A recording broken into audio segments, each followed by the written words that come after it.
Hello, everybody, and welcome. This is the fourth YouTube session of the Pixel Project's 6th International Women's Day of edition of our Read for Pixels campaign. My name is Anusha Kandasivam. I'm your moderator for this session. Through Read for Pixels, the Pixel Project is collaborating with 17 award-winning, best-selling women writers to raise awareness about violence against women and to raise funds for the Pixel Project to keep our efforts to end violence against women alive and kicking. And of course, to help us reveal the first mystery celebrity male role model portrait in our celebrity male role model Pixel Reveal campaign. I'll be telling you a little bit more about Read for Pixels fundraiser a little later. We have lots and lots of exclusive author goodies. Meanwhile, if you want to find out more about the Pixel Project, you can go to www.thepixelproject.net. Okay, for this session, we have a very special guest. We have fabulous grimdark epic fantasy author Anna Stevens. Anna is the author of the GODBLIND trilogy, which is GODBLIND, Dark Soul, and Bloodchild. She's a literature graduate, and she loves all things speculative, from Doctor Who to Firefly to classic Hammer and Universal horror films and beyond. As a beginner in historical European martial arts with a focus on Italian longsword and a second dan black belt in Shotokan Karate, she is no stranger to the feeling of being punched or stabbed in the face. As you might know if you read her books. It's more, and of course, it's more help than you would expect when writing fight scenes. Anna has also very generously donated some fabulous treats to the stash of author goodies we have set up as perks for donors on Read for Pixels Rally Up fundraising page. So here is Anna. Hi, Anna. Hi. Thank you so much for being with us today. I'm just going to tell everybody about all the stuff that you have given us. So there are 2 book bundles. One is a signed and personalized set of the GODBLIND trilogy, the US edition, for US donors. And then there is a signed and personalized set of the UK edition of the GODBLIND trilogy for UK and EU donors. So that's 2 different sets. Yeah. And for donors worldwide, Anna is giving us 1 critique bundle, which comprises Anna doing a written critique of 1,000 words of your work in progress, followed by a 45-minute writing workshop session on Skype. This is an awesome perk. Another perk is a 1-to-1, 1-hour writing workshop session on Skype. And then the third thing is, actually the 4th thing, 2 written critiques of 1,000 words from your work in progress, including 3 follow-up questions via email. That's it. Yes. Yeah. So all these things are going up on our Rally Up fundraising page. I will tell you how you can get your hands on them a little bit later, but please do go and check them out. All funds go towards the Pixel Project's work to help end violence against women. So please do give generously. And thank you to everybody who has donated so far. We have reached $3,315 towards our $5,000 fundraising goal. So that's 66% of the way there. Thank you. Amazing. That's great news. Okay, so one last thing before we start is you, the audience, can participate. You can ask questions. Just make sure you're logged onto your YouTube account and you can type your questions into the chat box on the right-hand side of your screen. Our chat box moderator, Michelle and Regina and Denisha are there today to see what you're doing and relay the questions to me. I will read them out to Anna to answer. Okay, so Anna, are you ready to start with your reading? Yes. Yeah, okay, that's so fine.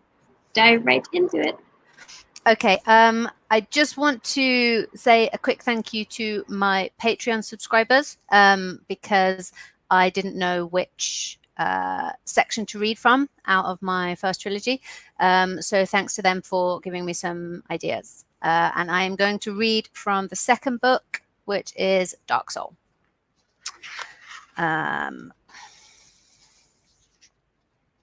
Okay. Terra stretched and groaned. Even her eyelids ached. The restrictions of bandages made themselves felt as she tried to squeeze the stiffness out of her limbs. The injuries were healing well, but she had more than enough new ones, including a clean slice to the inner thigh that chafed with every step until she wanted to scream. She rolled onto her side and managed to sit upright on the edge of the bed, her head hanging, trying to work out if the nausea was pain or hunger. You need to eat, girl. Get some energy in you or you're going to drop, She checked the expensive sand clock, and it confirmed she'd woken just before she needed to. The lesson drilled into her over endless night watches in the West Rank forts. Don't be late. Tara groaned her way to her feet and into her linens and filthy breastband, stained with old sweat and older blood. Funny how you couldn't find decent women's underwear in the palace. Someone had left a tray of pork stew and greens outside the door, along with a heel of bread, some cheese, and a pitcher of goat's milk. A smile cracked her face, and she took it all back inside, thanking her mysterious benefactor in the instant before she tore into the food. She was due at the wall half an hour before her troops to get the handover from the officer on duty. So she finished eating and moved quietly through the corridors. The palace was silent as she made her way towards the main exit and the gate into Fourth Circle, her boot heels clicking softly on the marble and her stomach gurgling its pleasure at the meal.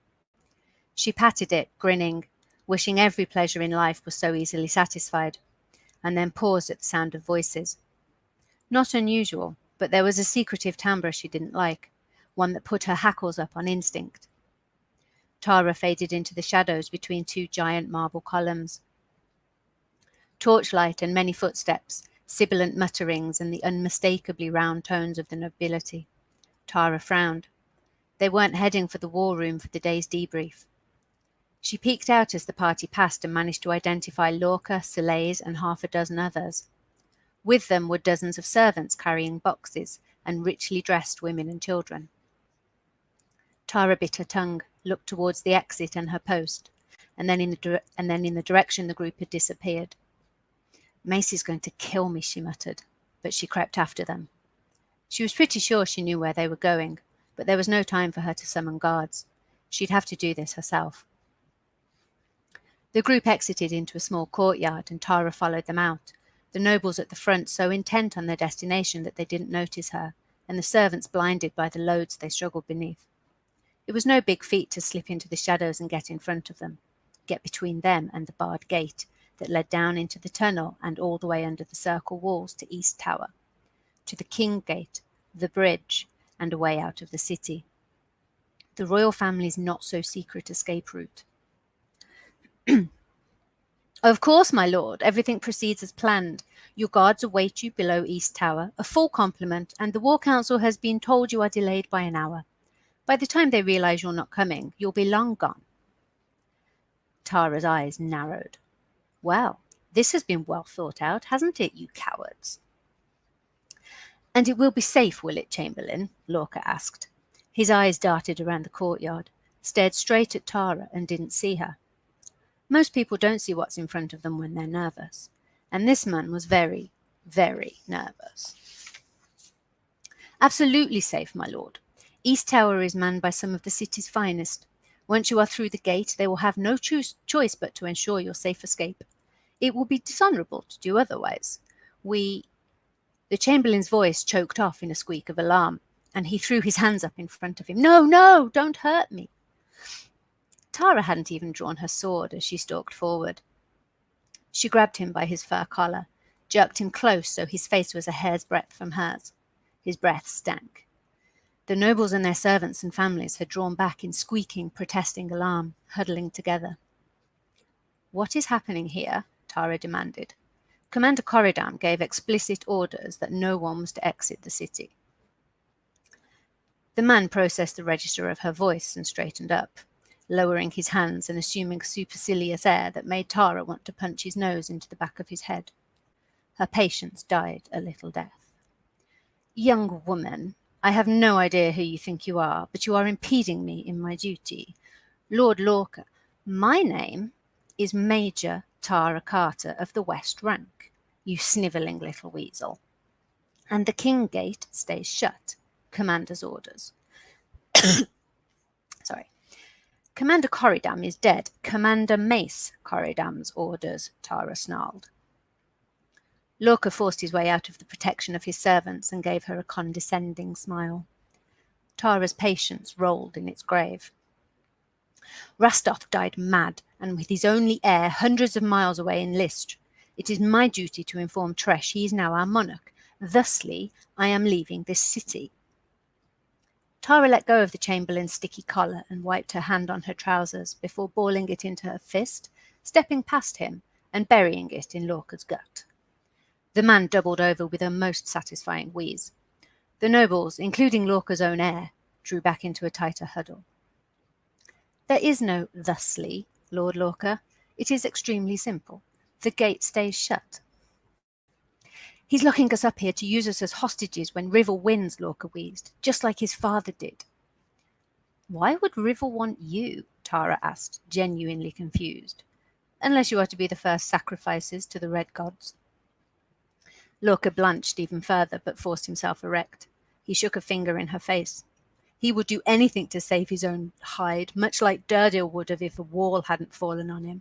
Strange, is it not, that Rastoth was wounded when only Durdil Corridan was witness, that when he died, Durdil was present yet again, and now Mace steps from his father's shadow and takes on a position he is not entitled to. Conspiracy, I tell you. Conspiracy and villainy, and I will have no part in it. I will not bow to the arbitrary whims of a jumped-up soldier from the west, and I will not stay here to be bartered away in return for the lives of the peasant stock. Now step aside, woman. It was the woman that did it. It always was, especially when it was sneered at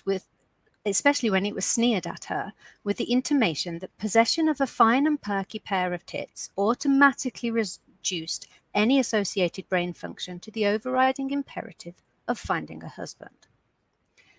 Tara drew her sword. The Chamberlain goggled and tugged at his oily hair, scampering back to burrow among the women and children, adding his own voice to their strident cries for help. Tara needed them to shut up, but more than that, she needed to ensure the city remained sealed. No one leaves the city. Not you, not anyone. We fight. And I'll leave it there. Cool. Thanks for that. I remember reading that scene and thinking, yeah, I know what that feels like. Yeah. Which I'm sure a lot of women would, right? Yeah, I think so. There's definitely a lot of element of I would say autobiography in a lot of the interactions that a lot of my female characters experience. You know, I mean, just things like it is that, you know, we've all heard that, you know, woman or girl or, you know, things like that, and especially when it's a strong woman or a powerful woman or a woman with authority, and then you just, someone is at some point going to come along and try and knock down that confidence or reduce that authority. So yeah, there was a definite there was quite some relish in writing some of those scenes, to be honest. Especially, you know, because Tara's such a great character anyway, that just getting her to be able to say those things that probably for a very long time I would never have been confident enough to say myself. So there's a sort of element of living vicariously through my cool female characters. Okay, speaking of cool female characters, your books feature some really memorable ones. They are complex and motivated individuals. They have distinct personalities and characteristics. They range from women like Tara, who we just saw, confident, dominant. There's also Gilda, the other wolves, even the Blessed One, to those who are quiet and submissive, women whose personalities and attitudes evolve as their stories progress. So having seen that scene just now that you just read, how do you write all these characters, all these different characters?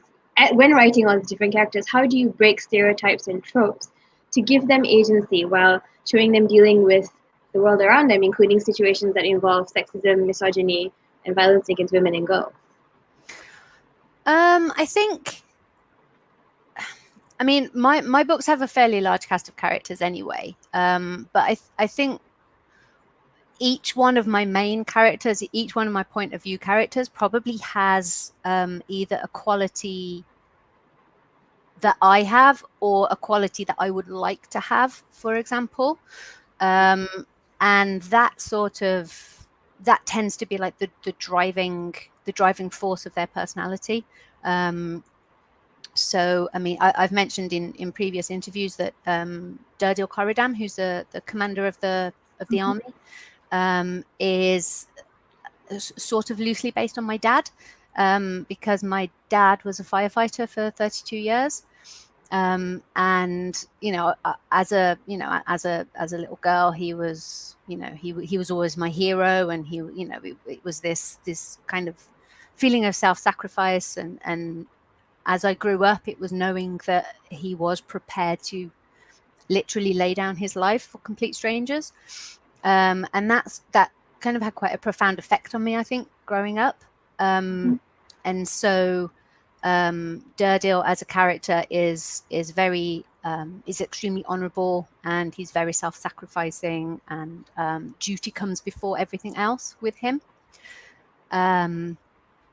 So I try and get sort of one sort of dominant characteristic, and I try and put that into each of my main characters, and that tends to be the thing that I try and explore through their storyline. All right. Could you tell us who or what are your inspirations for your female characters?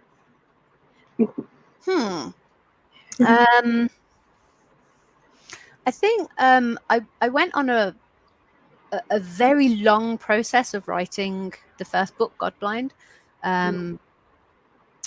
And for people who have read it, they may be and who don't know this story, they may be quite surprised to learn that the very first version of it was a sort of classic high fantasy rather than a dirty grimdark, which is what it ended up being.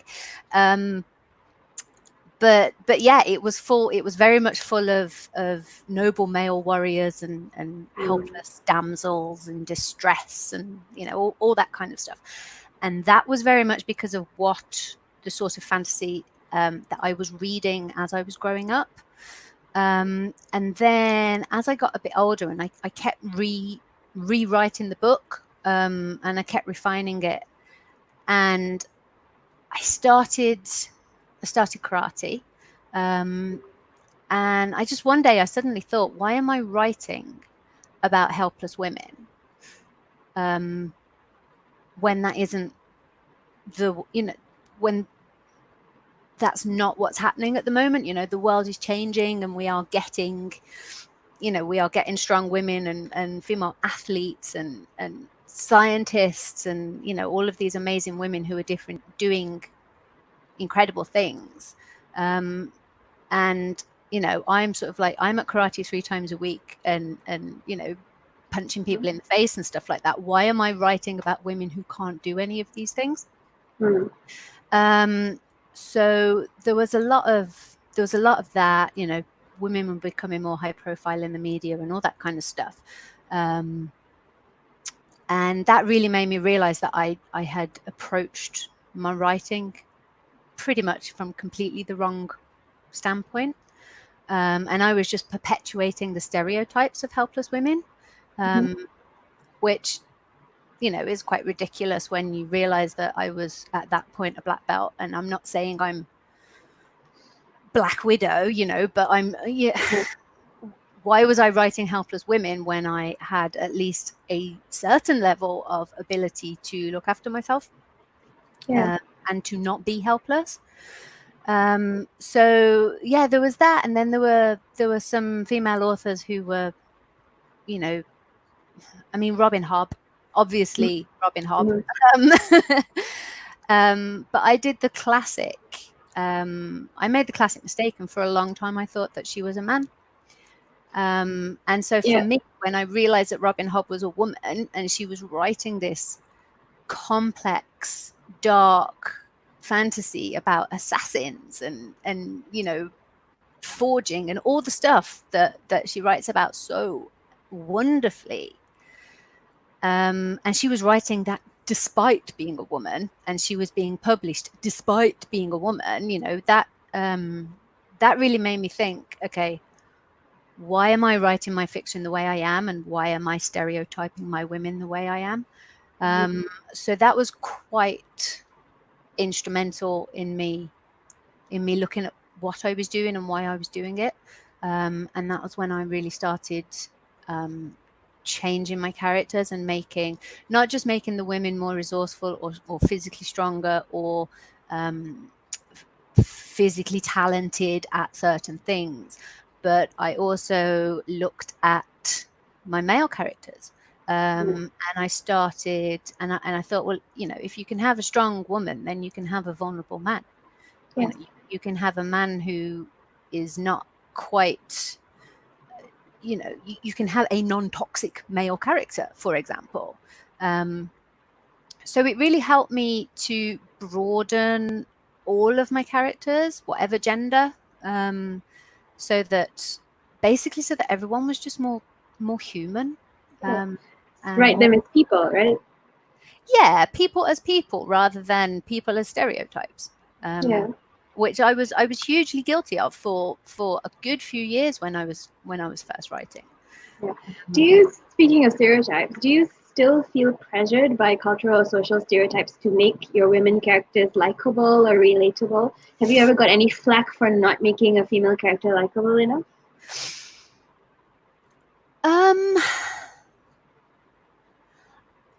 I actually don't think I have. I had maybe I've just got a decent set of readers, or maybe I just ignore the people who don't like my books. Okay. But I had a surprising number of people who really like Lanta, Yeah. who is my She's a female good villain. She's a really She's good villain. she's a great villain. But yeah, so I had a lot of people who really, really liked her, and they really enjoyed her power and her control, and her arrogance and things like that.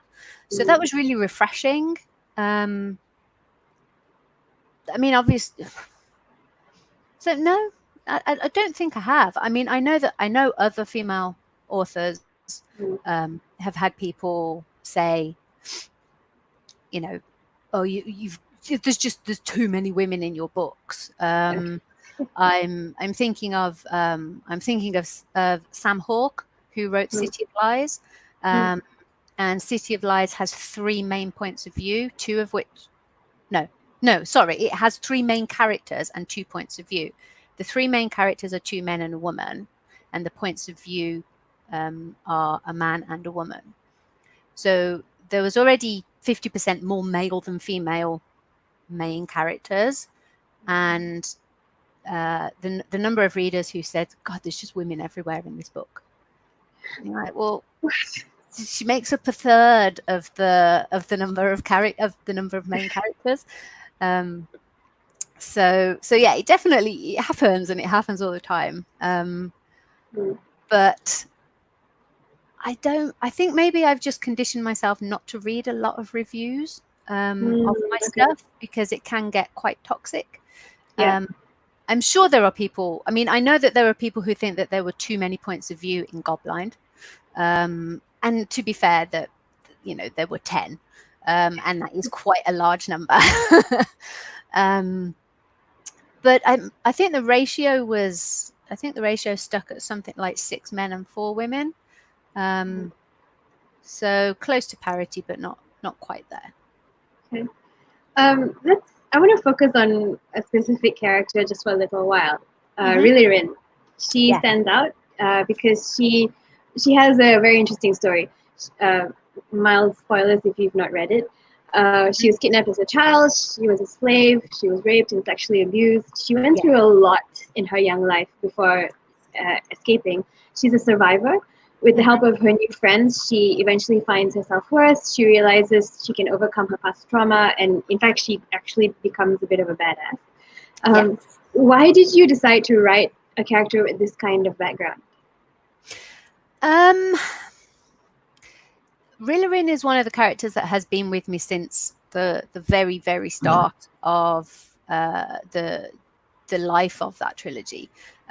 She was one of the first characters that I ever wrote. And I think a lot of it comes from the fact that I was learning how to be a writer, and I was learning how to sort of navigate the world that we live in at the moment. So her background became a source of extreme trauma. And it's an awful thing to admit, but that is, that can be the reality for a lot of women. And I think a lot of it is there's so much fridging of female characters that happens in books and TV shows and films, and it's still a thing, and it still happens all the time. That I kind of wanted to show that, you don't have to be broken for your whole life, that you can survive things and that you can come back, and that may not be the case for all survivors, but they tend to be shown as either victims forever, or angry women. Yeah. And yes, Rillarin is angry. She's incredibly angry, but she has to go through a huge number of emotions. Anger is one of the later things that she comes to. Before that, is shame and guilt and just plain fear. And she has to work through all of those things. And she does that partly because of the people around her, and partly because she took one action that she chose to do something, even though the consequences could have been awful for her. And that was her sort of first act of rebellion and fighting back. And I was just interested to show that characters with something like PTSD and trauma survivors, they still are complete people, and they don't, you don't always have to have that single experience or that period of their life affecting them forever. Excuse me. So there's a sort of parallel storyline with Dom as well, because Dom has a sort of a PTSD thing going through the trilogy, and I just wanted to show that there can be strength in vulnerability, and there can be strength in trusting people, and things like that, and moving past stuff is a really important part of healing. Speaking of PTSD and this kind of journey that these survivors go through, a lot of books and TV shows have really unrealistic depictions of survivors of violence against women who seem to sort of get over their trauma almost immediately, just so the plot can advance. Did you do any kind of specific research when you wrote about her journey as an abuse survivor? Not as in sitting down and reading book research. I think that there are pieces of fiction out there that deal with it really sensitively and really well, and the sort of, especially in the last few years, subjects like this are being talked about more, and there are spaces, on the internet where people can make these, they can talk about these things. So I think just being a part of those conversations and talking to people that I know who have PTSD or have been through various types of trauma, and it doesn't need to be something as huge as surviving years of abuse. It can be just one thing, but PTSD can come from a single act or a single event. So knowing people who go through it and knowing their particular symptoms and coping mechanisms and things like that, it was more a sort of more like an organic process. And then really I just tried to be as sensitive as I possibly could. I didn't want to portray it how some films from like the 80s and 90s and noughties and stuff are just, oh, she's only going to be able to behave in one single way, or things like that. It was just, you still have all of these emotions, you still feel all of the same things, you just feel them to varying degrees, and you might not think that you feel a certain thing, but you're still feeling it, you just can't recognize it anymore. So it was just trying to be really, really sensitive, and not gloss over anything. So she does end up in another relationship over the course of the trilogy. But even towards the end, there's a moment where she says, I just wanted to be a real woman for you, and that is her sense of, she still believes she's broken. So it doesn't, she's still, she is loved by people, she is cared for by people, she's got a measure of independence, a measure of self-confidence back, but certain parts of her life and her experience, she still feels that she's broken. And for those kind of moments, it was important to me to show the people around her and how they reacted to that, as much as it was important to show that she still felt them. Yeah. So, except for maybe one scene at the very beginning of the first book where we see how Rillarin and the slaves are treated, the abuse is never sort of on screen per se. No. Why did you write it like this?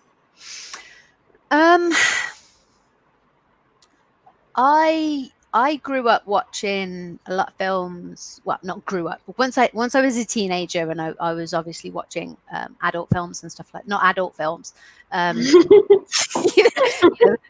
for grown-ups. I know, yes, we understand. I remember watching so many films, and watching women have their consent taken away. And I remember in particular because it was on a few months back, and I flicked over and I watched about 20 minutes of it, and it was Rocky with Sylvester Stallone. Oh, yes. And it's when he first gets together with Adrian, his girlfriend.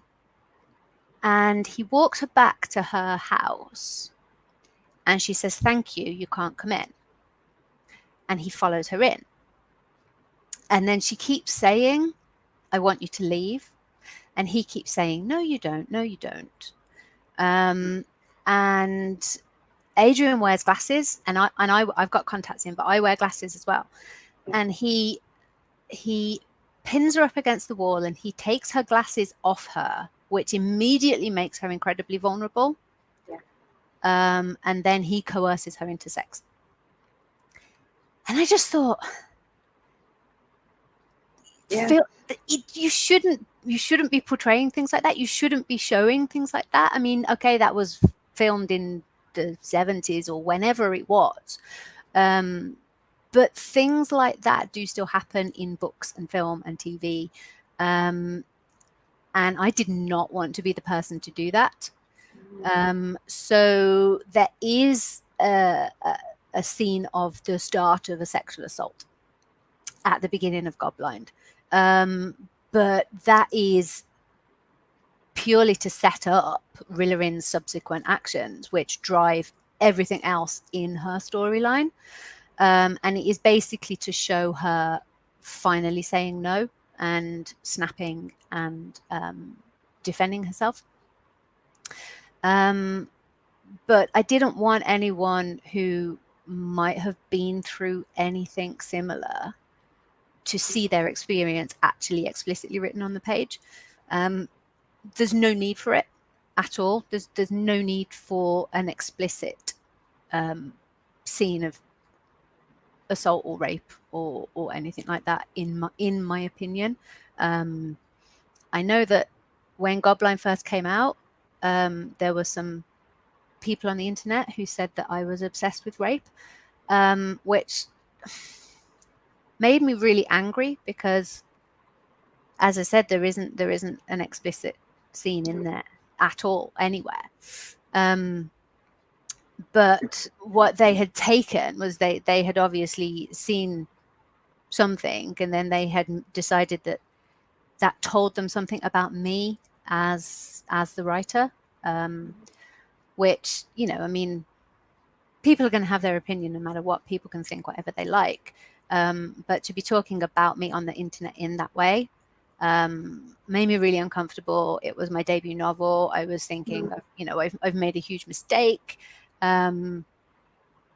But, you know, at the end of the day, that was a minority of people, as far as I'm aware.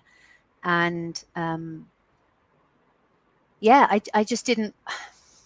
There's no need to, you know, I mean, my books are violent. I'm not gonna lie about that. They are violent, and they show the absolute worst of humanity. I like to think they show the best of humanity as well at times, but there are some things that just don't need to be made explicit, and for me, that is, you know, that is one of the lines that I draw. Right. Cool. So you've already spoken a few times about your male characters. You do have also a wide range of male characters in your stories, from some really wonderful good guys to some really heinous villains, and those who fall somewhere in between. There are misogynistic characters, of course, but there are also men who treat women respectfully, who are vulnerable, like you were saying, and they're not afraid to show their emotions. Yeah. Now, epic fantasy in general is well known for its male-dominated cast. However, over the past, let's say, 25 years, authors such as Steven Erikson, Adrian Tchaikovsky, Lynn Llewellyn, yourself, you've been pushing back against these stereotypes to write epic fantasy that strongly repudiates toxic masculinity. Do you think this pushback against toxic masculinity in epic fantasy is just a trend, or is it a bellwether of the changes in society that are happening as everybody sort of starts dealing with the damage that absolute male privilege has done to the world? I definitely don't think it's a trend. I really hope it's not a trend. I think that some of the most intelligent and exciting fantasy and science fiction has been written probably within the last 15 years. And the reason why is because we are finally getting characters who are complete, rather than you know, like just a single trait or a single emotion, and that's all they're ever allowed to portray. I think, you know, it's toxic masculinity is becoming more and more talked about, and people are more and more aware of it. And that can only be a good thing for, you know, for all genders, you know, not just women, but absolutely for men as well. You know, I mean, suicide levels amongst men, and, you know, all of this stuff, and so much mental health in men goes unreported because, you just can't talk about stuff like that. You know, I mean, it's ridiculous. Women are supposed to be emotional and men are supposed to be stoic. Why? Yeah. Why? What? How does that benefit anybody?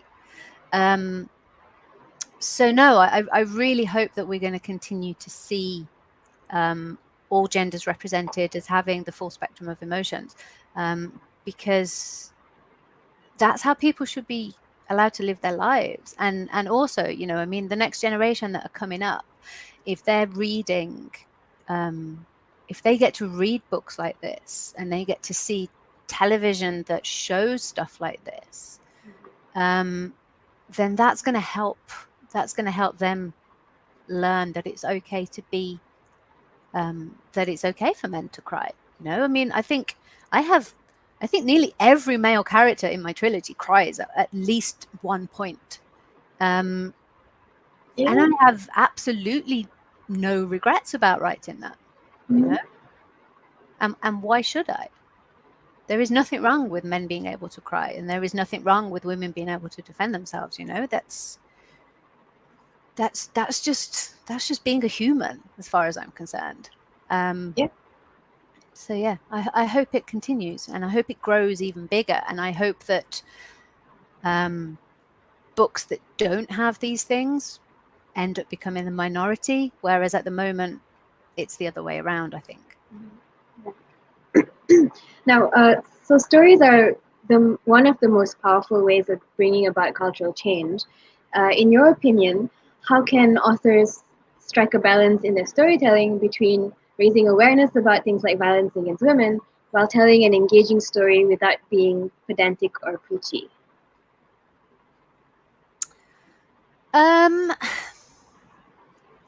think it depends how you approach it. If you approach it primarily as a story critiquing violence against women, then there is definitely going to be the possibility that it is going to come across as quite preachy. I think it's how you weave it into a wider narrative. So you could weave it into a narrative of violence in general. So, for example, the story of a war or something like that, the way my trilogy is. And once you've got a wider narrative, you pretty much can talk about whatever's important to you. That's very much how I approached this trilogy. Was what do I want to talk about, and then find a framework for that. So I think it's about, you can make it explicit and you can make it central to the narrative, but you can't make it the only narrative. Because I think if you do that, then it will come across as you've got an agenda, and that's when certain parts of the readership will be pretty much up in arms if they discover that you might have an agenda, or if you're political, or something like that, because that's the latest thing, isn't it? Is that you can't, I don't want politics in my fantasy, or I don't want politics in my science fiction. Right. So obviously have never realized that politics is in everything, and yes, yeah, it's everything that has ever been written ever. And I mean, violence against women is realism, so yeah, yeah, and I know that there are some people out there who have written books that have absolutely zero, for example, no sexual assault or no rape. It's just not a part of the society that they've written. And then people say, oh, that's not realistic. And you think, well, actually, I'm the author. I am writing a completely made up society and culture. If I decide that that's not something that would happen, then that is my prerogative as the author. I know that there's a British author called Mike Brooks, who's got his first fantasy novels coming out, I think, towards the end of this year. It's called The Black Coast. And I was one of the beta readers for it, and it's really good, and you're going to love it, so you should buy it. But he has deliberately, there is no rape in his world, and he's just made the decision that that's not something he's prepared to write about or talk about. So it just doesn't feature. And I think that's brilliant. I think that's fair play, and people should be allowed to make those decisions. So coming back to your stories definitely pass the Bechdel test with their depiction of complex and interesting relationships between women. Now, why do you think many SFF authors still have trouble writing stories that pass the Bechdel test, despite the fact that there are many more things that women talk about other than men? And what can you suggest for writers who want to write female conversations and relationships realistically? Why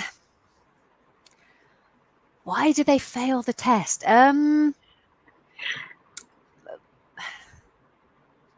don't know. I mean, maybe some writers, I mean, they always say write what you know, and maybe they don't know a lot of women, or maybe they don't know how to put themselves in a woman's head.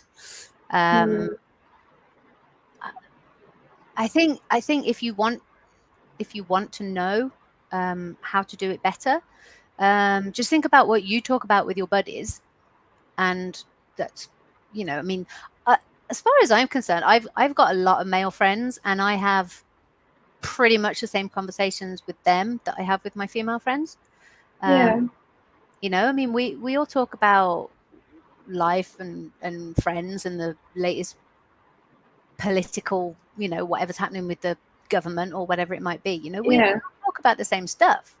I mean, there's the whole, women are more prone to gossip and stuff like that, which I don't know whether I agree with necessarily. But I know a lot of men gossipers, so gossip is fun for everyone, honestly. Exactly. Yeah. I completely agree with that. But yeah, I mean, if you want to know what women talk about, then maybe this is the thing, male writers who don't do this, maybe they're not able to just sit and listen to women talk. Maybe they feel like they have to insert themselves into the conversation. And as soon as you do that, you change the conversation. So maybe just sit and listen rather than participate. And then you might, because I mean, we have, all of the females that I spend time talking with, we have such wide-ranging conversations. It's ridiculous, Yeah. We'll start off on how are your kids, and then we'll end up on, colonialism, and it just absolutely politics and yeah, absolutely everywhere. And the thought that they might, the thought that one gender might not talk about stuff, might only ever talk about men, is I think it's probably a product of most popular books and films and stuff like that having been written by men, and we're still sort of trying to come out of that. It's a bit sad, isn't it? After so long. But speaking of pop culture and geek culture in general, including science fiction and fantasy, it has had its share of critics saying that it's still too male dominated, right? Despite there being a rising number of prominent, well-respected, well-known female authors and creators. Plus, there's still plenty of hostile, misogynistic, and sexist behaviors by male geeks towards female geeks. What do you think needs to be done to make geek culture as a whole, whether it's books or comics or gaming, cons, more welcoming for women and girls? I think a lot of it is there's still gatekeeping going on, and there's still a sort of sense of entitlement, and it's I was 7 years old and I was in the queue to see Star Wars: A New Hope at the cinema back in 1977, and you only started liking the films when Rogue One was released, or whatever it might be. And there's a sense that therefore I like it more than you, and I like it better than you because I have liked it for longer. And I think that's rubbish, personally, because you can't help when you were first exposed to something. Yeah. You can't help the fact that you might not even have been alive when the original trilogy came out. How are you supposed to respond to that? Well, I'm sorry, I was still in the womb at the time. There's not really much I can do about that. So yeah, I think at the end of the day, accept the fact that nobody's trying to take your toys away from you. We're just trying to share them, and actually, you've got twice as many people to talk to about the thing you love, if you will allow us to be part of your gang. And I think it's that, but I think as well that the women who do love geek culture and fandoms and stuff like that, they need to be as welcoming to new members of all genders. So someone who, if my 18-year-old nephew suddenly discovered that he loved classic Doctor Who, then my job is to foster that enthusiasm in him. If my 18-year-old niece does the same thing, she never would, but if she did, then that again, it's my job to welcome her into that and to be enthusiastic. And I don't know why I wouldn't be, because it's someone else. I've got another captive audience that I can gush about Doctor Who to. Yeah, exactly. Yeah, so I think it's just recognizing that we're not trying to ruin anything. We're really excited about. We're as excited about the new whatever as you and we can all share. And we can all share. Yeah, we're not trying to make it a female thing, you know. Yeah. I mean, let's not even get started on the fact that all the original Star Trek fandoms were actually set up and run by women, but you know, that's a story for another day. Yeah, we'll never leave. But so, believe it or not, we've been talking for almost an hour, and yes, and I've come to my last question. Oh no! Okay. Yeah, it's sort of a two-part question, and it might be a bit of a Captain Obvious question, but I'm gonna ask it anyway. Okay. So you have been so very incredibly supportive of our Read for Pixels campaign and our anti-violence against women work as a whole. Could you tell us, why do you support the cause to end violence against women, and what do you think authors such as yourself can do to help with the cultural change needed to eradicate violence against women and girls? Okay. The first part of your question, it's, I mean, why do I support an end to violence against women? I think for a start, you know, we're 50% of the population. If we can't end violence against 50% of the population, then how are we ever going to end it against people who are more marginalized than us? So, you know, people of color, disabled people, LGBT plus people. If we can't even stop one half of us from being hurt, then people who are, you know, I mean, what if you're a woman and you're a person of color? You know, you've got your marginalization is even greater, and you know, there's so much in the world that needs fixing. If we can't even fix half of the population, then really what hope do we have?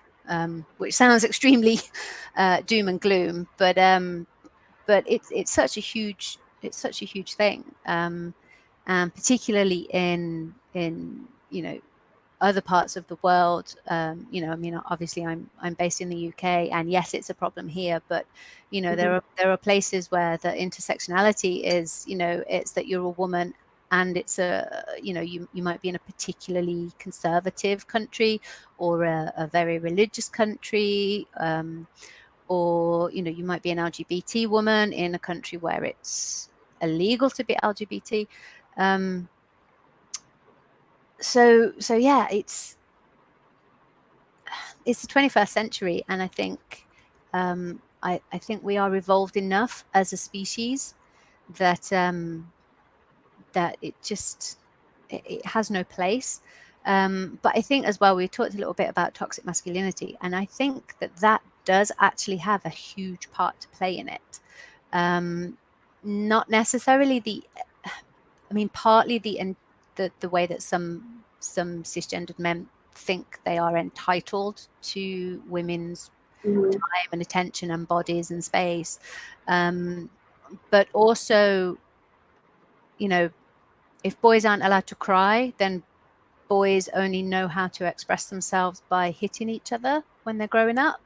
If boys aren't allowed to play with girls' toys, then they're not going to learn a lot of skills that all of a sudden, when they're older, they're suddenly expected to be able to manifest, but that no one has ever taught them how to do that. So I think that they kind of go hand in hand. I think that if you can work your way through toxic masculinity, that you would see a drop in violence against women. Now, that is purely my opinion. I have no idea if there's any evidence to support that. But I do think that, you know, the more people are allowed to be their full and complete selves and have the full range of emotions, that the less likely they are to be violent in the first place. And what was the second part of your question? Sorry. What do you think authors can do to help with the cultural change needed to eradicate violence against women and girls? Okay. I think as creatives, we're in quite a unique position. And the same goes for visual media, you know, so film and TV and stuff like that. we get to show people in all their glory. You know, we get to show people as good people, bad people, petty, selfish, you know, absolutely everything. But we also get to show the consequences of their actions. And I think if you read a book that has a particularly toxic male character in it, and you see how that plays out, not just in their relationship, for instance, with women, but in their relationship with their male peers, their friends, their family. It's, I'm not saying that, I mean, I am saying that books have the power to change the world. I'm not, I'm not saying that mine particularly might do. But I think it's a way we can talk about things and explain things, and it's almost a media to educate people, but not, as we said about, not sort of being too preachy. So without sort of ramming it down people's throats, you can say, this is how to be a better person. And, if you write a character who behaves in a particular way, and treats women in a particular way, there's always the chance that someone is going to read your book and see themselves in that character, and then suddenly go, oh, but he's the villain. And that might have an effect on them. So I think just showing, instead of showing the, you're a great rough tough guy, and you can deal with anything and you never cry, blah blah blah.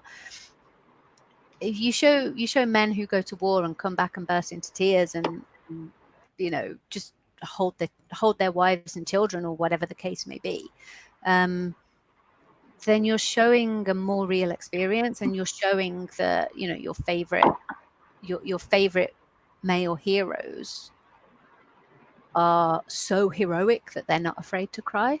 And I think that, I think things like that, and if that becomes more and more prevalent, it could start to change the way people think and feel and act. Yeah. Okay. Cool.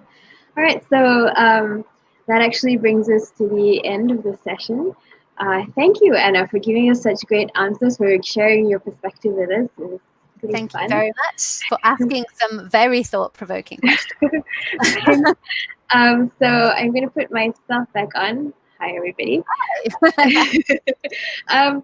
So before we completely wrap up, I promised to tell everybody about the goodies that Anna has donated, and we put up on our Rally Up fundraising page. I'm going to tell you what they are again. So Anna has 2 book bundles. One is a signed and personalized set of the GODBLIND trilogy, the US edition. Is that the US edition? That's the UK edition, actually. The UK edition. Yeah, so there's one US edition and there's one UK edition, signed and personalized set of the GODBLIND trilogy. So the US edition for US donors, the UK edition for UK and EU donors. Yeah. And for donors worldwide, there's one critique bundle, which it comprises Anna doing a written critique of 1,000 words of your work in progress, followed by a 45-minute writing workshop on Skype. And then there's one-to-one, 1-hour writing workshop session on Skype. And there are 2 written critiques of 1,000 words, as in 2 different people can get this. Give Anna 1,000 words from your work in progress to critique. And this includes 3 follow-up questions via email. Yes. Now, all of these are now available as special rewards for generous donors, but you better hurry up and donate to get your pick, because Anna has only limited numbers of all of these things available, and once someone snaps them up, they're gone forever. And besides all the stuff Anna has given, there's more of the goodies available. We have swag from Tamara Pierce, PC Cast, Sarah Kuhn, Elwyn Hamilton, Kandara Blake, Leanna Renee Hyber, Nikki Drayden, Hilary Monahan, lots more. New goodies are going to be released every Friday throughout March. So Wow. please do give generously. Please do give generously to help us reach our goal. All funds go towards the Pixel Project's work to help end violence against women. Now I'm going to share with you a little slide. Let's see here. So these are the links. Go to our Rally Up page, R4P Rally Up IWD 2020. Michelle, our chatbox moderator, should be putting the links up in there for you to click on. So go and check it out. And also, if you want to find out more about Read for Pixels, more author sessions we have coming up throughout the month, there's a link there as well, Read for Pixels. Click on that and find out who's coming up next. And of course, if you want to find out more about violence against women, the work that we do, how you can help to end violence against women, go check out our website, www.thepixelproject.net. There are a lot of resources there for just something could trigger something and work for you. And yeah, I think that's it. Anna, do you have any announcements you want to make before we wrap up? I just wanted to mention that now that the GODBLIND trilogy is complete, I do have a new trilogy that I've signed up with Harper Voyager UK again, who published my first trilogy. So I've got a new trilogy coming. The first book is called The Stone Knife, and it is published worldwide on the 12th of November this year. And it's another epic fantasy is in a very different setting this time. But it is book one of the Songs of the Drowned. And yeah, I'm currently 34 pages away from finishing the edit on it, so I'm up to my eyeballs in editing at the moment. So yeah, 12th of November, The Stone Knife is book one. Okay, exciting. I'm gonna keep an eye out for that. Okay, so that's it. Thank you, Anna. Thank you, everybody. And we'll say good morning, good night, good afternoon, wherever you are in the world. Thank Bye. you. Thanks a lot. Bye.